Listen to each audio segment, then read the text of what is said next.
Voilà de retour, 670-9078, poste 230 ou encore virage@telmac.tv ou via notre Facebook pour nous poser vos questions. Messieurs, j'ai des belles questions.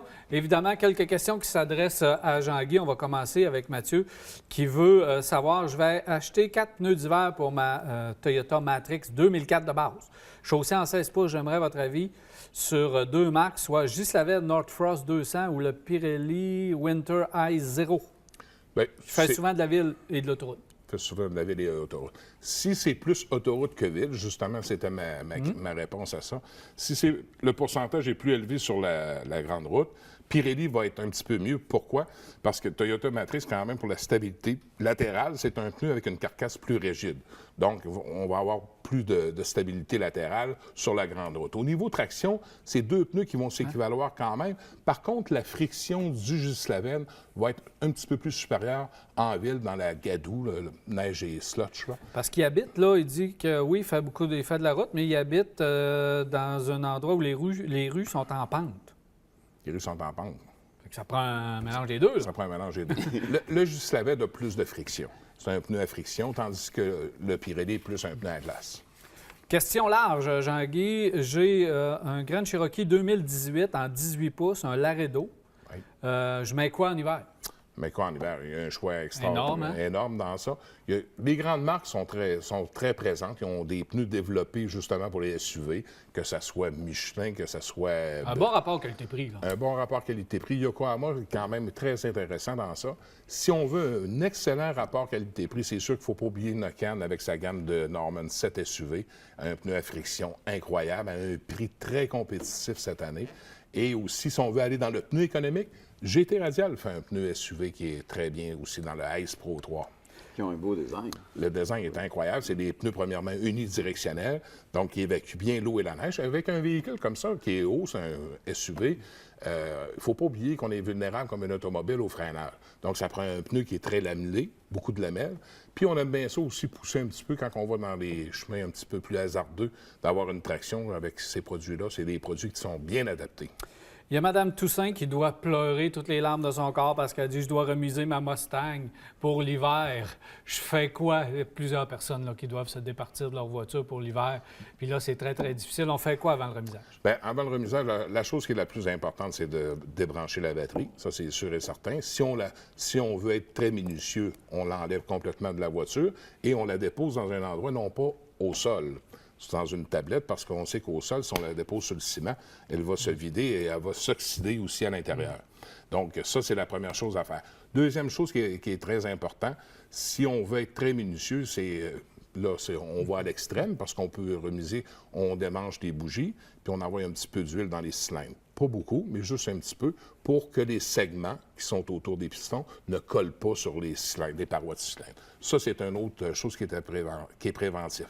Le réservoir d'essence, on le remplit, malgré que toute croyance populaire dira là, je vais avoir de la vieille essence. Ça, non, on le remplit. Pourquoi? Avec de l'essence super, peut-être, ça aiderait? Bon, même pas, c'est pas nécessaire, mais de remplir le réservoir, pourquoi? Parce que pour pas qu'il y ait de condensation à l'intérieur.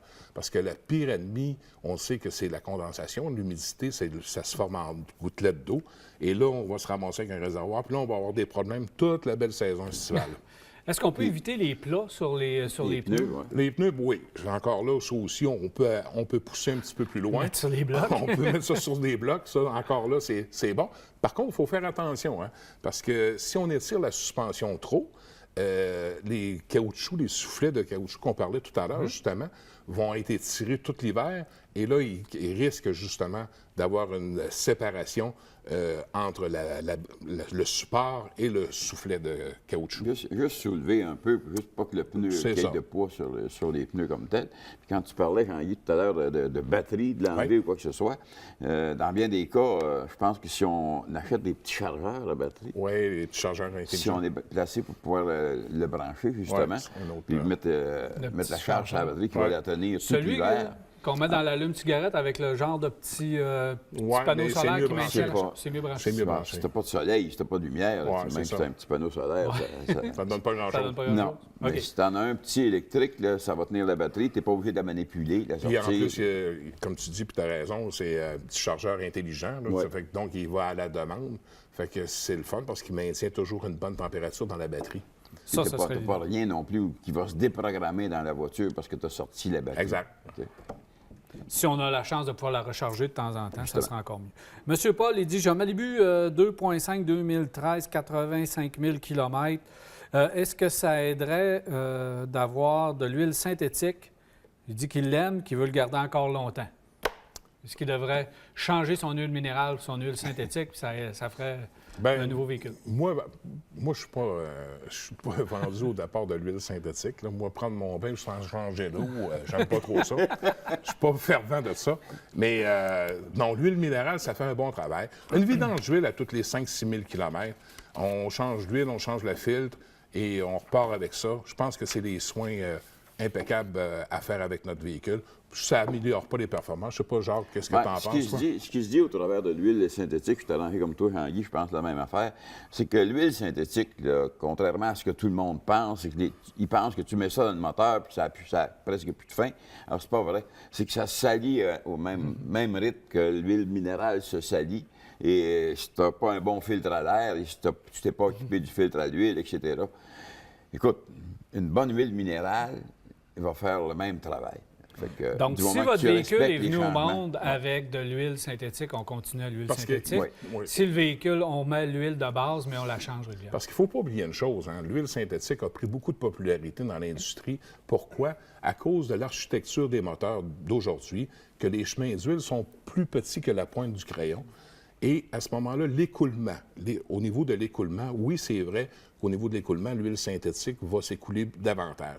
Par contre, sur ces moteurs-là, c'est important de le faire avec l'huile synthétique parce qu'elle va adhérer beaucoup plus aux parois où c'est beaucoup plus petit de passer et ça va laisser la pellicule protectrice.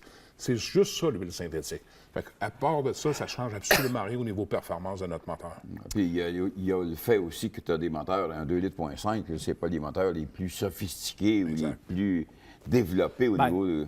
GM, ils ont leur propre marque d'huile. Là. Ils ont leurs normes, je devrais dire, leur propre norme d'huile. Ils ont leurs normes, mais ils n'ont pas leur propre huile. Non, la norme qu'il faut absolument respecter. Parce qu'en partant, là, puis ça c'est un bon point, il n'y a pas un manufacturier automobile qui a une production d'huile. Là. Hein? Ça fait que trompez-vous pas, là. OK, voilà.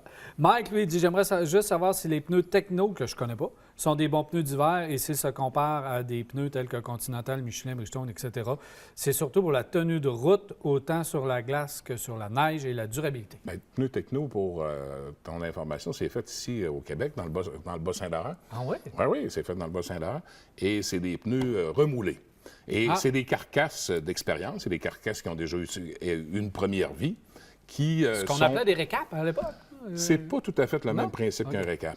C'est qu'on se trouve à sabler la carcasse du pneu et on va lui adhérer une carcasse avec une nouvelle gomme de caoutchouc. Et à ce moment-là, qu'est-ce qui est intéressant? C'est un pneu qui est très économique à l'achat. Par contre, c'est sûr que c'est des pneus qu'il faut s'attendre qu'on va avoir moins de douceur de roulement ou des choses comme ça, des trucs de même.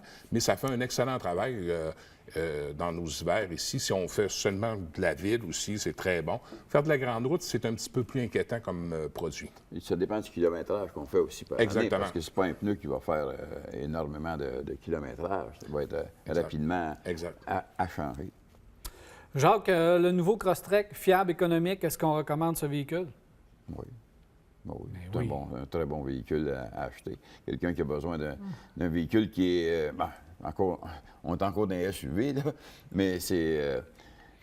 moi, je pense que tous les gens qui ont des Crosstrek, en général, puis c'est curieux parce que j'en ai un qui est stationné juste voisin de moi, là, puis il me parle toujours des avantages et de la qualité de son véhicule. Alors, Crosstrek, demain matin. Bon, M. Gagné dit, j'ai un 1.5 turbo Honda. Est-ce qu'il y a des problèmes avec ce véhicule-là? J'ai entendu dire qu'il y avait des problèmes. Est-ce que vous avez entendu ça du côté de chez Honda? Moi, je n'ai pas entendu ça. Pas personnellement. Pas d'histoire d'horreur à ce sujet-là. Toujours pareil, il peut y avoir quelques rappels que parfois qui passent que nous, on n'a pas entendu parler. Et souvent, c'est des rappels pour des ajustements ou une nouvelle programmation. mais il n'y a pas rien de... Honda, Puis Honda sont responsables, Honda, il n'y a pas de problème récurrent non plus. Absolument pas. Ils reprennent de la confiance quand même un peu. Il y a eu une petite courbe, une petite vague de laisser aller un petit peu, mais je pense qu'en termes de fiabilité, ça remonte. C'est excellent. Ouais. Je pense que ça va. Madame Pelcha, une question un peu large, Jean-Guy, par exemple. J'ai une Civic 2011 manuelle. Mon garage me demande 250 pour mettre ma voiture prête pour l'hiver. Est-ce normal? Bien, ça peut être vraiment une aubaine. Ouais. Comme ça peut être très dispendieux si c'est juste une vidange d'huile. Tu sais, ça dépend toujours. C'est toujours le rapport. Qu'est-ce qu'on a pour ce montant-là? Ouais. Mais à 250 c'est pas hors norme. Là. Si on a une vérification de base qui est vraiment bien faite et assez importante, et les vidanges puis la filtration faite en conséquence, je pense que c'est un prix qui est très raisonnable. Puis moi, je pense aussi, Jean-Guy, que c'est à 250 si tu es obligé de faire les freins, tu es obligé de faire un amortisseur ou quelque chose du genre, ça va aller plus haut que ça. Ouais, ça va. Ça va aller vite. On s'entend que c'est un entretien de base. Oui, absolument. Ouais, c'est dans les normes. On regarde. C'est dans les prix. C'est dans les prix. Pour l'année du véhicule, en plus. Oui, donc, je pense que c'est correct. Ouais. On paye, puis on s'en va, puis on va être tranquille. Merci, messieurs. Au plaisir. Bien gentil. Merci, Jean-Guy, de ta participation. Plaisir. Ouais. On va reprendre cette expérience-là, certains dans pas tellement longtemps. OK. Alors, voilà. Hey, on va parler de pneus aussi, Jean-Guy, juste avant. On va parler de mécanique dans les prochaines semaines également. Oui, on va continuer nos chroniques mécaniques. On va continuer ça sur le terrain. Sur le terrain. Oui. Voilà. Alors, voilà, c'est déjà tout pour Virage. J'espère que vous avez apprécié. On se donne rendez-vous la semaine prochaine, mardi soir, 21h30. Prends nos virages. Cette émission vous a été présentée par Saint-Raymond, la ville de l'automobile. 4 concessions à votre service, même le samedi.